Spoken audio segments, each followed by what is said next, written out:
Welcome to Trust the Badge. In this episode, I interview Mr. Andre Kirwan, who graduated from Stanford University, competed in professional football, and is currently a licensed NFLPA and CFLPA sports agent. Mr. Kirwan and I have an extraordinary conversation of his experiences with law enforcement as we discuss his perspective and understanding as a community member. We will begin with an introduction of Mr. Kirwan. My name is Andre Kirwan. I live here in Tampa, Florida, ex-professional athlete turned serial entrepreneur. I'm in the mortgage industry where I do residential lending, also a partner in a mezzanine lending fund here in Tampa, and then also a licensed NFLPA and CFLPA certified sports agent. So, and minority owner in a local vodka and gin company. So I'm kind of a jack of all trades. Thank you for being here, Mr. Kirwan. I really appreciate your time. To start off, can you tell me about your personal experiences or interactions with law enforcement, both positive and negative? Yeah, sure. And first of all, allow me to begin by saying, Jaser, this is, something that is tremendous, for you to be doing at this such a young age, to be tackling issues like this and having these discussions. I really believe that bridging the gap sometimes that we find between police as well as the community, it's conversations like this where healing takes place and understanding takes place. And I think a lot of times people fear what they don't understand. And so it's, for you to be such a young age and, taking this head on and having such a concern, it's tremendous and it's refreshing to see. So I commend you and I congratulate you on that. So Thank you so much. I really appreciate the words. Absolutely. Absolutely. So jumping into my circumstances and situations with law enforcement I would say on the whole, have been overwhelmingly positive, right?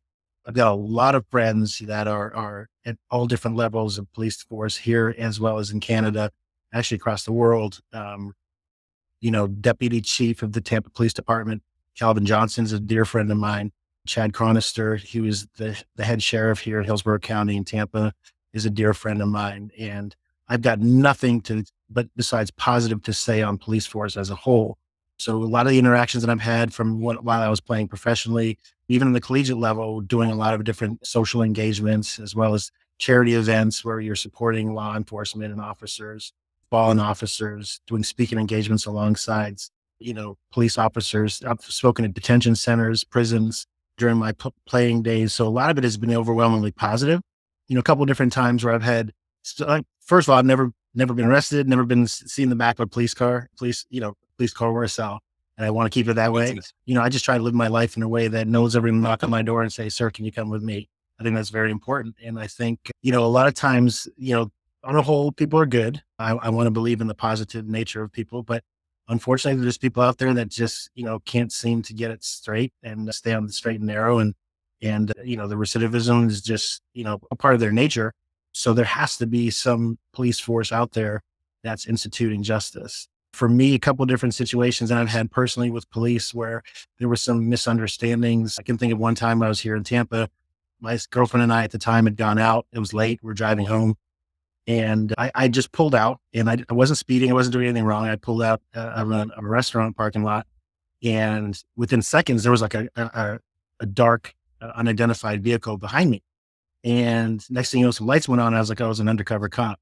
So I pull into the parking lot and he's like, license and registration. So I hand him my license and registration and he left and he comes back and he looked at me. He looked at my girlfriend at the time and he says to her, "Ma'am, are you okay?"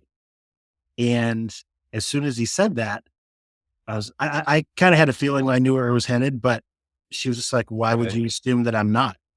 And he was just like, I just want to make sure that you're here on your own accord. Well, Wow. as soon as he said that, I knew it was probably not going to end well because she went off and, she's blonde hair, blue eyed. I obviously am not. And I could tell where the conversation went when he looked at me, looked at her and kind of was suspicious. Right. And so that's one thing that kind of shocked people. Another time I was playing professionally in the CFL in Ottawa and I had a big blacked out Lincoln Navigator with 24-inch rims on it and dark tinted windows. People dark tint their windows here in Florida, right? And I shipped my truck up there during the season. Right. Literally, Jason, 3 to 4 times I was getting pulled over per week. Wow. and not speeding, just cops get as soon as I came to expect it, right? I'd have cops pull up behind me, and next thing you know, I'm getting flashed, and I'd pull over, and there'd be, license and registration. And I'd be like, why am I being pulled over? And I'm extremely respectful to cops, in this day and age, especially. It's a thankless job, right? I mean, to Right. imagine your father and I don't worry about getting shot at, getting cussed at, getting yelled at, getting, run from when we go to work, right? It's just taken for granted that we're going to make it to where we need to go, and we're going to make it home at night. And when you look at some of the things that these police officers face, like two of my best friends in the world are, one of them is OPP, Ottawa Provincial Police, Kelly Wilshire, and the other one is Darren Joseph, who's Ottawa Police Department. And I've heard stories from them about how they get treated, how they're cussed out, what they're called, the words that are used to describe them and their presence. And it's disgusting.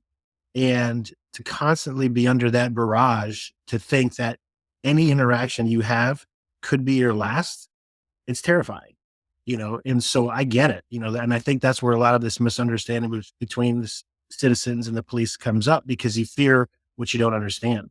And so going back to my situation in Ottawa, where I kept on getting pulled over, no one could ever explain to me why I was getting pulled over. So it got to the point where I started to feel a certain type of way. I'm like, why do I keep on getting pulled over? This is insane. Law abiding citizen. I'm up there as a professional athlete playing ball on TV in the weekends or during the week and stuff. And so finally we had an event, and there was some head ups of the Ottawa Police Department there. And I pulled one of the guys aside and said, listen, I need to talk to you guys, because this is insane. I keep on getting pulled over 2, 3 times a week. It could be morning, afternoon, evening, and I don't understand. Right. And so they asked me, like, what kind of car I drove and this and that. And it was big blacked out Lincoln Navigator. And now in retrospect, there were no other Navigators around that city at that time, especially not with dark tinted windows and big rims. Right. And so I guess on that standard, it was a little bit flashy. I'm not a flashy person in general, but for that country and that city, it was flashy at the time. And he sat me down and he explained to me, he's like, look, I'm going to put kind of like in regards to an APB, an all points bulletin in the system, basically saying who you are, that you're here as a professional athlete. Cause I had Florida license plates. And basically what he told me was I fit the description / profile of people that were running drugs across the border, and they called them sleds, right? Big SUVs, fancy SUVs and that kind of thing. Especially I had out of country plates. So they're like, my apologies, it won't happen again. And literally from that time that note was put in the system and went, citywide, never got pulled over again. And I get it. Like, but these are and these are just personal stories to me, right? In no way, shape, or form do I think that, cops are bad or anything like that. In any industry, you've got bad apples, right? I mean, I don't care if it's Absolutely. right, if it's finance, if it's restaurateur, if it's, you name the industry, banking, whatever. You're going to have people that just don't get it and don't have the same ethics and morals and values that we do. But that doesn't mean you throw the baby out with the bathwater and typecast the whole industry of people into one setting, right? And that's what I believe. Like, I'm just giving you personal situations and circumstances that have happened to me. I went to Stanford University out in Palo Alto, California, extremely rich community. Was there on a full scholarship. I was a pre-med biology major. I had a little Toyota Celica at the time. Once again, being from Florida, had Florida plates. My parents shipped it out there when I was an undergrad, dark tinted windows. And I was taking a friend of mine home in this really nice neighborhood. And, it's an extremely affluent community in that area. And I was leaving and I got pulled over, and I'm like, okay, just stop, open the license and registration. And they're like, what, you Florida plates? I'm like, yeah, I'm here on a scholarship to play for Stanford. And he's like, are you lost? I'm like, no, I'm bringing a friend of mine home. He's like, well, what was the address that you were going to? I was like, sir, I don't even know the address. He's like, well, I thought you were bringing a friend home. I'm like, I was, but they're in the car next to me. I'm bringing them home. I don't know their address. They told me how to get here, and now I'm leaving. I'm just going to track my steps and go home. So there was this whole line of questioning. He's like, well, you just look like you're out of place in this neighborhood. Right. Which I understand what he's implying. And one of the things I kind of enjoy going against the mold in regards to bucking societal constructs and the way that they view potential people that are minorities, right? And it's been part of me my whole life. Having gone to Stanford, some people will be like, "Oh, you went to Stanford in Connecticut?" No, I went to the Stanford University in Palo Alto, California, right? And they're like, "Oh," and I see kind of a push up their face, like, when I was in banking, one of the questions you asked was, "Have I had any circumstances with people within the community?" I was meeting with a client, and we'd just spoken over the phone, and he was a doctor. I went to his office, and he was sitting in his office with his back turned towards me, and he was finishing up a call, and the nurse was like, "Just go sit in his office, and when he's done, he'll conduct the meeting." And so the guy spins around, and he's like, "Oh, you're black." And I'm like, I looked at my hands. I said, "Well, last time I checked, I was." I said, "Is that a problem?" He's like, "Oh, no, no, I'm sorry. I didn't mean it like that." I'm like, "Well, you said it like that. So let's talk about it." Right. And, and he was just like, "No, I'm sorry. I didn't mean that." He's like, I've had like all these conversations with you. And here I was thinking that you weren't black." I'm like, "Well, why would you think that?" He's like, "We don't sound black." And I said, "What exactly does it mean to sound black?" Right. And so Right. he kind of stuttered around it. And, so it's just, once again, I enjoy kind of going against the standards in regards to what people might think it means to be of a certain ethnicity or race. But those are kind of some of the circumstances I've had on the questionable side. But I'd say overwhelming, they've been all positive, and I'm a huge supporter of the police, and I think people should be. Like I said before, there's bad apples in every crowd, and it's not just contained to the police. Thank you for your words. I find it really interesting because I think you're one of few people that actually go to the police department and actually communicate with them what's going on, that you have an issue, right? You've been pulled over many times by the same police department or the same issue that was your car. You went to them, you talked to them, and they explained to you what they thought it was, and they apologized. You got the situation fixed. I find that really interesting because today, I believe that many people, they would be pulled over by the cops, whether it's once or many times, and then they'll immediately create the stereotype in their head that, oh man, they just hate me because of whatever the reason it is, right? Mm. I'm really glad that you're very open minded and you're very interested in like what's actually going on and why they're pulling you over. So thank Well, you for sharing that story. Yeah. absolutely. And once again, when you look at the circumstances, every single interaction that's out, like it, think about it. You leave your house at whatever time your shift is. You're out on the street, sometimes alone at dark. And every opportunity that you have where you have to pull somebody over is a potential situation that could be life threatening for that person. That's a lot of Right. stress. That's a lot of pressure, right? And that's a lot of pressure and stress that the average human being does not face on a daily basis. And so anytime I've ever been pulled over, it's yes, sir, no, sir, yes, ma'am, no, ma'am, 100% of the time. And so I really do feel like the community, because of that inherent sometimes distrust that some people have, not me. A lot of times I think people have ability to make their situations worse, right? By, automatically saying, "Oh man, pulled me over, this and that," and they get attitude. I've seen it. I've been in cars with people when they get pulled over. I'm like, 95% of that interaction could have been avoided by your attitude, and also like if, going back to some people can't necessarily get their situations or their lives together and break the law or repeat offenders. And if they're in this so compromising situation and run, bad things happen when you put yourself in a situation where something is left for interpretation. Like, what are your intentions? In this, now granted, not all circumstances are like that. I think about the George Floyd situation, the Philando Castile situation, the Travion Martin situation. Now, Travion Martin, George Zimmerman was not a cop, right?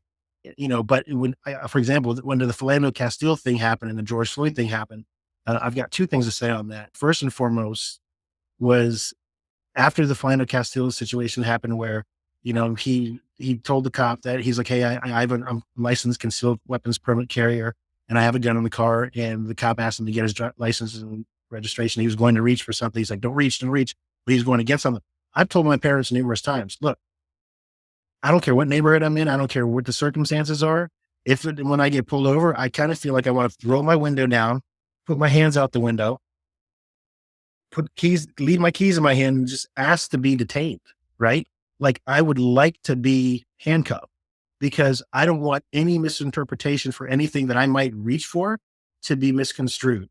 I am a concealed weapons permit carrier, right? And so I would feel more comfortable for my situation and their situation if I'm being detained, because I don't want there's, like I said, there's a lot of times there's fear where there's misunderstanding.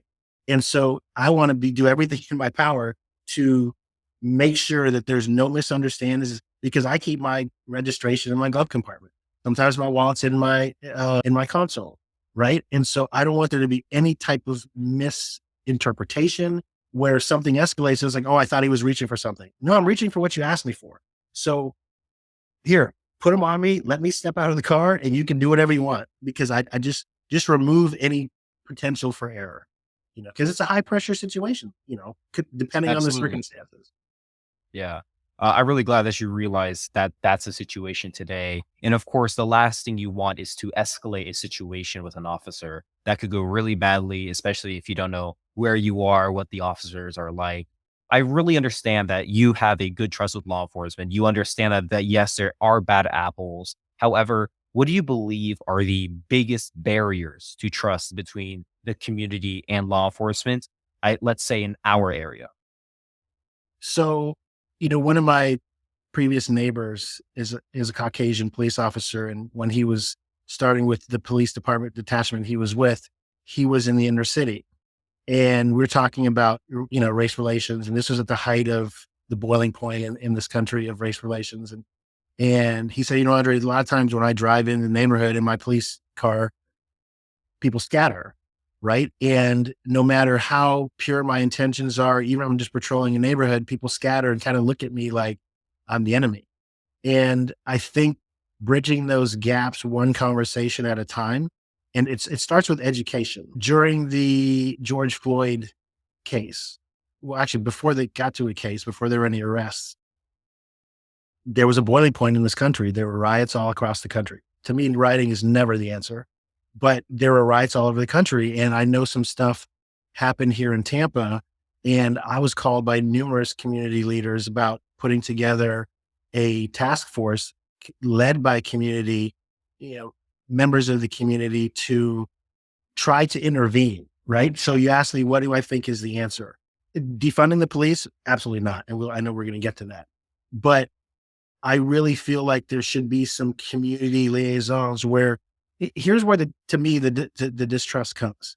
If every time, not every time, but if a majority of the time an officer is going into a certain part of town is for an arrest or an interrogation or some potential negative outcome for the citizens in that community, then inherently when the popo shows up, it's like, uh-oh, somebody did something. What's going on?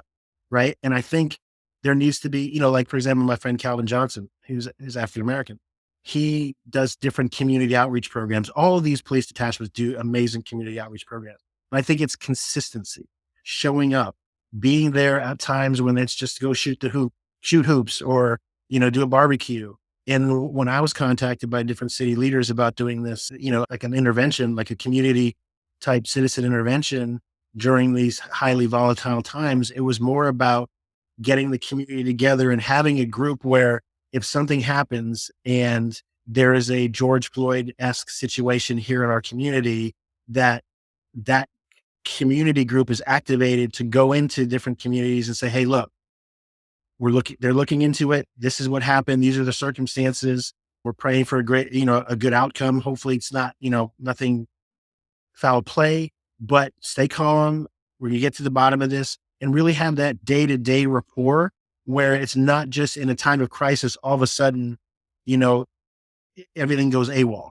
And so I think it's constant contact, it's constant discussion, and it's conversations like this, right? Where, Right. I remember when we were talking, you're like, wow, when I was telling you some of the things that I've lived through, you're like, wow, I never thought of that, because you just know me, my heart, I have pure intentions, and I'm not going to put myself in a situation that is going to be brought on by me. But sometimes, depending on the circumstances, I could be in a situation just by driving, right? And kind of going back to that case of me not wanting to reach for anything in my car. So I think it's just constant communication, outreach, and really bridging the gap to understand that cops take an oath to protect and serve, right? And that's a special person that takes that oath. I couldn't do it. I don't want to be in a situation where when I leave at night, am I going to potentially get shot or not make it home? I have a tremendous amount of respect because it's a high pressure situation and it can be a Yeah. dangerous situation. So I always go out of my way to thank officers for their service because a lot of times, especially in this day and age, it can be very a thankless position.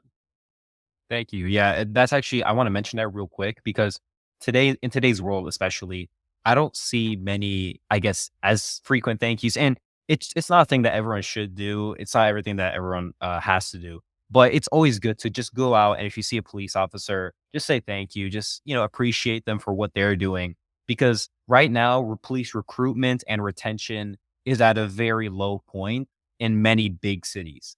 In cities like the LEPD, Chicago, in those big cities, they currently have a very hard time recruiting police officers simply because police officers over there aren't respected as much as they used to be.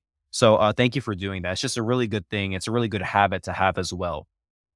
So, next, just what have you witnessed any successful initiatives or efforts aimed at improving police community relations? And if so, what made them effective? Yeah. And so I think it starts with organic intentions, right? Once again, interfacing the community with police officers in positive situations. So going back to my friend Calvin Johnson, Deputy Johnson, he has a different program, community outreach programs where they're getting haircuts for children in the inner city where you want to reinforce, especially to younger age demographics, that not all police officers are bad, right? And get some positive interactions where you should feel like, you don't want to have an inherent distrust for a police officer. Those are who's supposed to protect you, right? And so I think it's just really about positive interactions. And I'm seeing a lot of community outreach programs where police officers are going into communities like the Police Athletic League. They're doing, some different programs that I've been involved in where, they'll do some like community basketball games where, police officers are playing against the general public. And it's just, you got to be in high touch situations other than when there's contentious situations. You want to be in a situation where when a cop drives into a neighborhood, you don't automatically default to, oh my gosh, what's going on? It's just, I think it's somewhat natural. Like I can be driving down the street and if a cop gets in behind me, I'm like, I didn't do anything. Like, why is he behind me? Like it's just a natural, I think it's a natural instinct.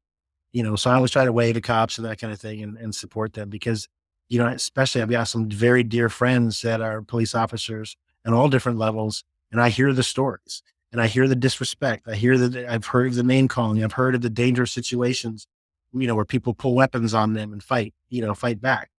And I always, in all the speaking engagements I do, I always tell the younger kids, never put yourself in a situation where somebody else determines the outcome of whether or not you make it home or not. You have to go above and beyond. And because of some of that inherent, you fear what you don't understand. I think that there was a time in this country not too long ago where minorities didn't trust cops and cops had a hard time trusting minorities. And I think that you have to go above and beyond. Listen, I always want to be judged by the content of my character and not the color of my skin. But I'm not naive. Absolutely. I'm not naive to the fact that there's some people out there that don't inherently trust me just because of the way I look. Case in point, this is about 4 or 5 years ago. And the only reason I'm giving you these different situations of monetary value is to kind of paint the picture. Yeah, I please do. was, Yeah. I was vice president of a local bank here in Tampa. I was sitting in my office, which overlooks one of the highest rent districts in our greater Tampa Bay area. I left my office and went to a Walgreens during a lunch break, and I was in $100,000 plus vehicle. And like I said, the only reason I'm telling you that is to kind of give you an idea that I'm not a threat. I Right. was in $1,000 suit, Calvin Klein suit, sitting in a $100,000 plus vehicle, and in the parking lot, broad daylight at noon, in one of the highest price areas of Tampa. And I pull up and I look over and the car next to me. She looked at me. She looked away. She looked at me again, glared at me. She looked away. Then she grabbed her purse. She put it underneath her seat And then she didn't look over it, and she just went boop and locked her door. And then she turned and she glared at me. And so I just sat there. I'm like, are you kidding me? Like, it's broad daylight. I'm dressed in a Terrible. I'm Yeah. dressed in a suit and tie. I'm in $100,000 vehicle, and that's not why I paid for it. But and you think I'm going to take your purse? And so I waited until she got out and she went inside. And I went inside and I found her. I said, "Ma'am, I know what you did." And she's like, "I didn't do anything. I didn't do anything." I said, "I know what you did. I watched you. I saw you, and I want you to know that my office is right there, right?" I said, "You probably are do business with my institution." And I went to Stanford University where I was a pre-med biology major. I'm a retired professional athlete and I'm a vice president of a local bank. I'm in a $100,000 car in broad daylight in $1,000 suit, and you feel like you have to hide your purse? And she's like, "I didn't do that. I didn't do that." I said, "Stop." I said, "I saw you. I watched you, and shame on you." And I said, "Just know that not everybody that you see that looks like me is going to steal your purse." And I walked away. And so I understand very poignantly. And that's probably one of many circumstances like that where, when I was getting ready to take the NFL Players Association licensing exam in Sarasota, once again, downtown Sarasota, high rent district, staying in a hotel. I'd gone downtown to get something to eat the night before the exam. And I was walking back to my hotel room, and there was happened to be a Caucasian homeless man walking in front of me. And he was visibly impaired and drunk and like stumbling around. And he was talking to himself and kind of yelling at people. Then they walked by. And there was a couple walking towards him. They walked past him. And now I'm probably about 100 yards behind that guy. And now they're coming towards me. And they look up and they stop. And they're holding hands. And the guy kind of grabs her and like brings her closer. And then she does this, like on her purse. And then they cross the street. And I'm like, this guy was just belligerent and yelling at you and visibly impaired. And you walk past him, but now you see me and now you're skipping to the other side of the parking of the street. Yeah. Like, and I'm dressed normally, and this guy wasn't. The other guy wasn't, right? And I'm like, whatever, but people don't think those are circumstances where you wouldn't think, because you know me, you know my heart, and you know my background. I'm not capable of doing anything to that couple. But sometimes Right. people they fear what they don't understand. And so I enjoy circumstances where I get to educate people just like you're doing. And I think it starts with education in terms of putting people together to understand every industry has people that act on a rogue basis. It's not inherent to cops because 99.9% of them are good. Thank you for sharing that story. I feel like more stories like these really need to be spread that shapes the perspective of the stereotypes we have today. And of course, I'm sorry that that happened to you, but I'm glad that you were able to confront them. And, just that one conversation will have a huge change in the long run. And today do see a lot of stereotypes on both sides, law enforcement, community members. It's inherent. You can't stop that. No human is perfect. But the more conversation we have, like you said, the better place we can get to. So thank you 100%. for that. Yeah. My pleasure. Yeah. How do you think law enforcement agencies can better understand and address the needs and concerns of the community they serve? I've kind of, I think some of these questions go hand in hand with each other in Right. regards to really a community awareness for, I think like during that whole time, of some of these previously nationally sensationalized cases, you saw this movement to defund the police, right? Right. And you defund the police and anarchy will rule. It'll be the wild, wild west and a free for all, unfortunately. And so that's definitely not the answer. But I think when you have, honestly, I think the best way to bolster the police departments is education, diversity training. Another thing too is mental illness. You can just Google and see on TV certain circumstances where police have responded and the person might have been, you know, something going on with their mental capacity and them mistaking it for drug impairment or being drunk and bad things end up happening. I just think that training for police is, kind of the contrary to defunding the police. I think more funds should flow to these police departments to get them ample training for compromising situations. It's I think they should be some of the highest paid people in our community because you really want to put them in a situation where that risk has some form of a reward other than a pat on the back. It's a lot of times, like we've discussed and we all know, it can be a very thankless job and it's such a high pressure cooker. And, when you look at some of the rates of suicide amongst people in those types of service positions, it's heartbreaking because you're constantly dealing with high pressure situations and volatile situations, and sometimes people with bad intentions. So I can't imagine being in that type of situation on a daily basis. So I think educating the cops and putting them in scenarios and situations where it's constant training. And I know that they have constant training, but that's a tough answer, tough question to answer because I think it's just community awareness and community involvement. And I think if you can get the community comfortable with police showing up other than high pressure situations and doing different community outreach opportunities, you build trust. And I think trust has to be built on both sides.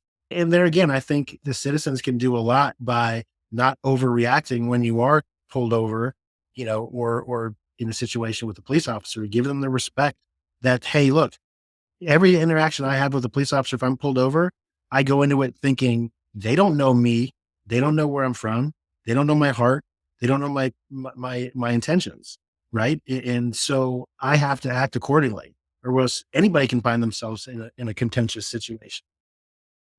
Right. Thank you for sharing that. And speaking on the defund the police movement, I'm sure you've seen the after results of what happens from those movements in cities like even a small city in Burlington, Vermont. There was a study not too long ago from Newsweek Global. They showed how there was an increase in crime mainly because the city wanted to just decrease the police force just by a little bit. But as a result, officers left their jobs voluntarily. And the police force cut almost in half within just a few weeks. And as a result, crime increased and the city didn't know what to do. So they tried to rehire those police officers, but nothing good happened. There are some cities where defund the police, and this is almost every city, but when defund the police movements actually take effect into reforms, we don't see much good happening just because the police officers themselves, when you don't have them on the streets, that's when it incentivizes more crimes. And thank you for touching on that. No, I've had some young police officers contact me within the last couple months that want to get out of the industry, and they're tired. They're tired of the lack of respect. They're tired of the high pressure, and it's sad because the community need this group of people.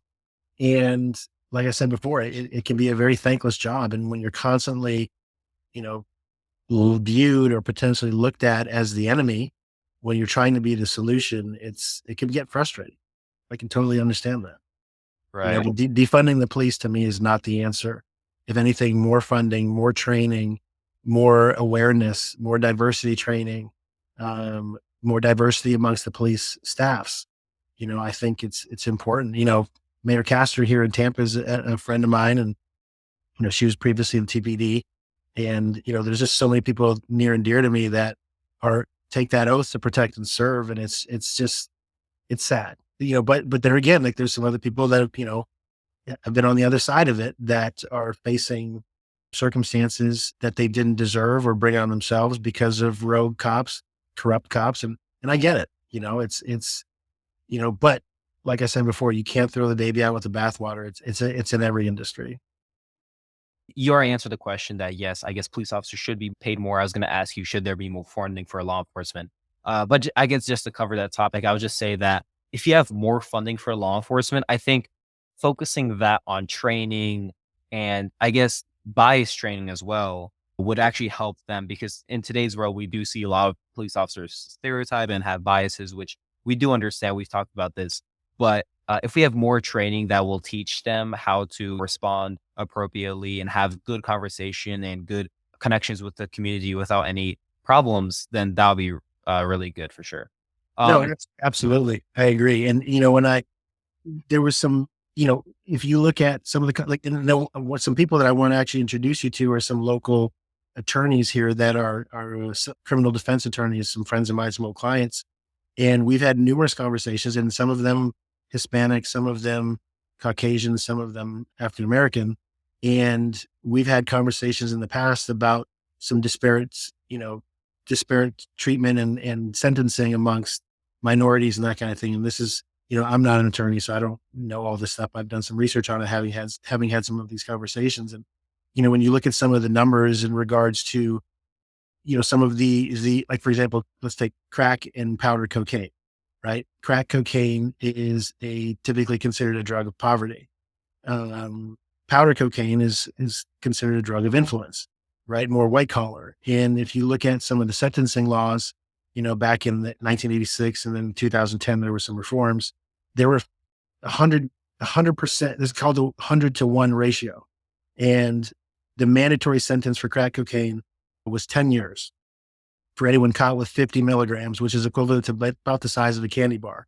When you look at the comparable sentence for those caught with powder cocaine, it was 5,000 milligrams, which was equivalent to get the same sentence of 10 years, it was 5,000 milligrams, which is equivalent to a briefcase full of powder cocaine, right? And so when you look at those disparate sentences and you look at how they disparately affect different demographics, I think some of those issues cause some distrust.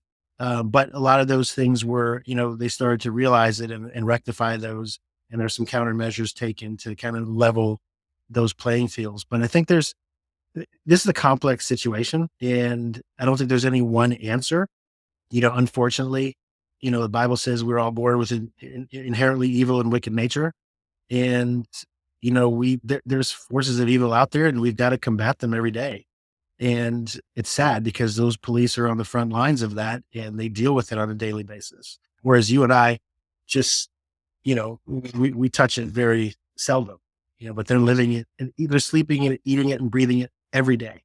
And so a lot of times, unfortunately, they take it home with them, in regards to, what it does to their mental. And it's just sad. It's a big issue. And, I actually have some aspirations of potentially running for public office here in Tampa within the next couple of years. And these are things that I think about all the time. what message do you have for any current or future law enforcement listening to this interview? And how can they change the perspective of law enforcement in the future? So my first thing would be to say, be the change that you want to see in other people, and always understand that no matter how frustrated you might be with some circumstances or some people, that there's still good people out there that care, right? My message to police officers would be, we see you and we thank you. We don't come with judgment in regards to who you might be or who people might think you are. And I'm always going to give a police officer the benefit of the doubt until they prove otherwise. And then it's proven otherwise. So I just think that, you know, there again, like every police officer that I see, I always thank them and I always tell them, be careful. Please be careful. And I'm going to, I pray for police officers and law enforcement all the time because once again, there's people out there that don't have pure hearts and pure intentions, unfortunately, and they've got to watch their back, and so, and also to, the citizens out there, if you see something, say something, I think a lot of times, there's these adages out there that snitches get stitches and, don't be a narc kind of thing. But I just feel like we as community need to take care of each other. And if you see something, say something and be the change that you want to see in other people. Thank you. And ultimately, as a community, how do we trust the badge? If you could just simplify it, how can the community trust the badge? Ask questions, fellowship, break bread with police officers, go support your local police officers, go to city council meetings, go to town hall meetings, be, spend time in your community. One of the things I like to do is, especially when I was playing, I used to go, and I still speak at high schools, junior highs, elementary schools. I used to really make a point to go speak to juvenile detention centers and some prisons to say, hey, look, there is opportunity for change, right? Sometimes good people make bad decisions, and there's hope, there's love, there's no condemnation. If you do the crime, you got to do the time, but you know, make a difference, right? Be part of the solution, not part of the problem. And I think that's one of the things that as a community we have to embrace is take care of each other. We live in a day and age where you just turn on the TV and there's so much heartbreak, there's so much sadness. People's lives are difficult enough. It just, you just have to turn on the TV and you see person gunned down in this area or a police officer shot or, even as simple as I cringe every time I see people speeding through school zones, like it's just unbelievable to me. Like sometimes carelessness or some people just don't pay attention or what have you. But, even when it comes to putting laws on the books where if a police officer is pulling somebody over or there's like somebody working in a median, get out of the lane that's next to them. It's just, I think it's just awareness. I think a lot of it is just being aware. When I think about that situation in Kansas City recently after the Super Bowl celebration and there was a couple gunfight going on and citizens dove in and jumped in and tackled some of the suspects and probably saved lives. It's just, it's just crazy sometimes when I sit back and think about where our society's at and some of the things that people are living through on a daily basis. There's enough sadness and heartbreak out here. Let's just take care of each other, love each other, pray for each other, be there for each other, encourage each other. And I think that starts with law enforcement. And looking forward, what do you hope to see in terms of progress in the relationship between law enforcement and the community? What specifically do you want to see in terms of progress? I think progress starts with conversations like this, right? And like, for example, during that George Floyd situation where, I was contacted by community leaders to have a town hall and effectively put together a task force. I just feel like if we don't acknowledge our past, we're bound to repeat it, in the words of Martin Luther King. And I think that a lot of times during moments of crisis, everything's on the forefront. It's on the news and the media and don't get me into the media and that kind of thing. But I feel like a lot of times we lose sensitivity to things when we move on in our day-to-day lives. And I think it's one of those things where we can't forget some of these circumstances and we can't wait for the next tragedy or the next misunderstanding or, like I look at the Breonna Taylor case where, you've got somebody sleeping in their apartment and I think from my understanding, like there was a drug suspect and they thought it was her apartment and turned out not to be. And, if somebody comes and breaks into my house at night, whether if it's a cop or not, who knows? I don't know. Right. So at what point in time is somebody standing their ground? Like if somebody breaks my front door down at night, I'm going to respond. Right. And what if my house was a mistaken identity for something? So, you just never know. And so I think it starts with trying to see the good in people, trying to educate the public. And a lot of those speaking engagements that I do was always telling young people, younger demographics, it takes a lifetime to build a reputation, but a minute to destroy it, a second to destroy it. And actions have consequences and you have to live your life according to a way that no one else is going to decide whether or not you make it home or not alive. And I've always tried to live my life that way. And I've always implored the younger demographics to try to think that your actions have consequences. And, don't put yourself in a situation where somebody else gets to decide your fate. Thank you. And just before we wrap up, do you have any final thoughts for me or for our audience? For you, first and foremost, once again, I commend you for this. This is awesome. And I think what you're doing is amazing. And I think a Thank you. lot of it starts with awareness and education. And once again, for you at such a young age to have, led this charge and, I think healing takes time and a lot of education. And I think Sure. it's going to take future leaders of tomorrow like yourself to get the ball rolling, because you could be at the gym, you could be hanging out with your friends, you could be at the mall, you could be hanging out with your family, but instead you're spreading awareness. And it's so commendable. And I don't take that lightly. And I don't think the general public should take it lightly, that there's people that care. There's people that care to know both sides. There's people that are going to do what they can to help try to protect those police officers that take these oaths to protect and serve. And there's law abiding citizens out here that care about citizens, and that we care about the police, and so I think those are words I have for you, is continue leading this charge and spreading awareness and getting kids your age involved, because you all are the future leaders of tomorrow. And it's going to take conversations like this and people like you to help entice / encourage the younger demographics to want to make a change and want to make a difference and want to take that oath. Thank you. Parting words for me in terms of the community would be love each other, to whom much is given, much is required. It's biblical.